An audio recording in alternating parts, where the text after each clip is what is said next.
Hi friends, இன்றைக்கி இந்த வீடியோவில் உங்கள் கூட என்னோடய பர்சனல் ரொம்ப வருஷமாக நான் மனசுக்குள்ளேயே வச்சுன்னு இருக்கிற ஒரு விஷயத்தை தான் ஷேர் பண்ணிக்க போகிறேன். அது என்னன்னு பார்த்தீங்கன்னா, பிளஸ்ஸியோட ஸ்கூல். அப்படி தான் ஸ்கூல் எதனால் அங்கே சேர்த்தோம், இவ்வளோ லாங்கில் சேர்த்தோம் அப்படின்னு நிறைய பேர் கேட்டிருக்காங்க. ஆனால் இன்றைக்கி இதை பார்க்குற நம்மளுடைய சப்ஸ்கிரைபர்ஸ், ஃப்ரெண்ட்ஸ், ஃபேமிலி பார்க்குற எல்லாருக்கிட்டேயும் நான் பர்சனலாக சொல்லணும் அப்படின்னு எனக்கு ஆசையாக இருந்தது. அது என்னன்னா உங்களுக்குலாம் ரொம்ப எமோஷ்னலாகவும் இருந்தது. ஏன்னா நான் 5 வருஷமாக 6-7 வருஷமாக நான் ஆசைப்பட்ட ஒரு விஷயம் இப்போ நடந்தது. அது என்னன்னு பார்த்தீங்கன்னா, பிளஸ்ஸி ஸ்கூல் நாங்கள் எல்கேஜி சேர்க்கும் போது நம்ம கேளம்பாக்கம் தையூர் பக்கத்துலேயே பில்லபாங் அப்போ தான் அந்த ஸ்கூல் ஆரம்பித்தாங்க ஒரு 7 வருஷத்துக்கு முன்னாடி. அப்போது நம்ம தான் போனோம். போயிட்டு அவங்க அப்பா ஒரு கவர்மெண்ட் ஸ்கூல் டீச்சர்ன்றதுனால பொண்ணுக்கு ஒரு நல்ல ஸ்கூல் தான் அவர் செலக்ட் பண்ணுவார். அதனால் அவர் சூஸ் பண்ணி பில்லபாங்கில் சேர்த்துடலாம், ஒரு வருஷத்துக்கு 90,000 ரூபாய் கட்டினா போதும். அது அவங்களே 3 டைமாக breakfast, lunch, evening snacks, bus snacks, காலையில் மார்னிங் ஸ்நாக்ஸ் எல்லாமே கொடுத்துடுவாங்க. புக்ஸ்லாம் எதுவுமே எடுத்துன்னு போவானா. அது ரொம்ப நல்லா டீச் பண்ணுவாங்க அந்த ஸ்கூலு. நல்லாயிருக்கும். நாங்களுமே போய் பார்த்துட்டு வந்தோம். அங்கே தான் சேர்க்கணும் அப்படின்னு சொன்னார்.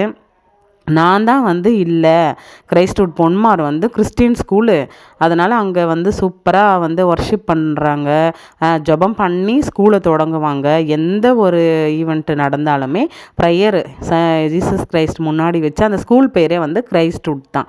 ரொம்ப சூப்பராக இருக்கும். நீங்கள் அங்கே போனீங்கன்னா அங்கே ரொம்ப எப்படி சொல்கிறது தெரியல, அப்படியே ஹெவனில் இருக்கிற மாதிரி இருக்கும். அழகாக பாட்டு பாடுவாங்க. அவங்க எல்லாம் ஒரே வாய்ஸில் பாடுவாங்க.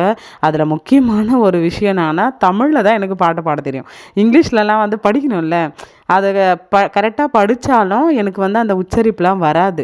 அதனால் நான் இங்கிலீஷ் பாட்டு அவ்வளோவா பாட மாட்டேன், ரொம்ப கஷ்டப்படுவேன். எனக்கு என்ன ஆசைன்னா, என் பொண்ணு நல்லா இங்கிலீஷில் பாடணும், கொயரில் இருக்கணும், ஸ்கூல் கொயரில் இருக்கணும் அப்படின்னு ஆசை.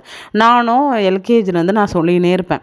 அங்கே போனால் ஏன் கொயரில் எவ்வளோ பசங்க பாட்டு பாடுறாங்க, உன்னையாக சேர்க்க மாட்டுறாங்க அப்படின்னு நான் சொல்லுவேன். அவள் அவங்க சேர்க்கறதுக்கு நானாக பண்ணுறது, நீ வேணா சொல்லு மிஸ்கிட்ட அப்படின்வா. நானும் ஒரு கிளாஸ்லேயும் பேரண்ட்ஸ் மீட்டிங் போகும்போதெல்லாம் கொயரில் சேர்த்து விடுங்க, அதுக்காக தான் நான் இந்த ஸ்கூலில் சேர்த்தேன் அப்படின்னு சொல்லிட்டு வந்தாலுமே யாருமே அதை கண்டுக்கல.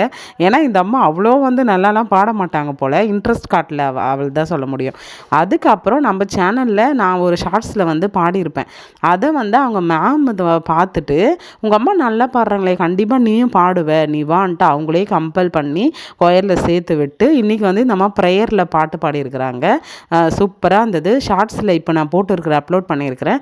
பார்க்காதவங்க நீங்கள் போயிட்டு நம்மளுடைய பாப்பு ஃபேமிலி சேனலில் ஷார்ட்ஸில் இருக்கும். ரொம்ப சூப்பராக இருந்தது கேட்குறதுக்கு.